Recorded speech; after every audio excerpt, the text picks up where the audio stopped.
Bonjour, soyez les bienvenus pour l'histoire d'une chanson d'Eddie Mitchell, Il ne rentre pas ce soir, sorti en 1978.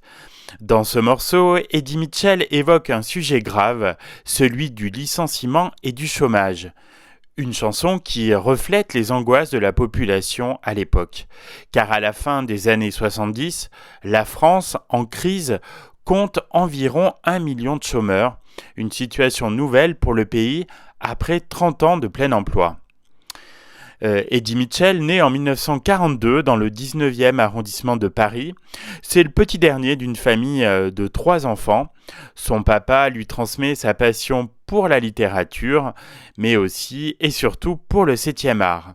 Car le plus souvent possible, il l'emmène voir des westerns et des péplums dans les cinémas de quartier. Parallèlement, Eddie Mitchell découvre le rock et Elvis Presley. Il se lance alors dans la musique avec ce pseudonyme d'Eddie Mitchell pour faire américain. Un prérequis essentiel lorsqu'on se veut rocker dans les années 60. Puis il fait rapidement sensation avec les Chaussettes Noires, son groupe Yéyé. En solo, il connaît le succès avec Toujours un coin qui me rappelle en 1964 ou encore Société anonyme 2 ans plus tard.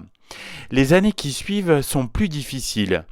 Il faut attendre le milieu des années 70 pour qu'Eddie retrouve le succès. Lorsqu'il retourne au rock, il enchaîne alors les tubes et s'oriente peu à peu vers le style crooner. Sortie en 1978, la chanson Il ne rentre pas ce soir est extraite de l'album Après minuit. Le texte, écrit par Eddie Mitchell, est une tranche de vie façon scène de cinéma. La chanson raconte la descente aux enfers d'un cadre supérieur, soudain licencié de son entreprise. D'un âge avancé, il craint pour son avenir et a peur d'annoncer la mauvaise nouvelle à sa femme et à son banquier. Alors, il erre désespérément de bar en bar pour noyer sa peine et son angoisse.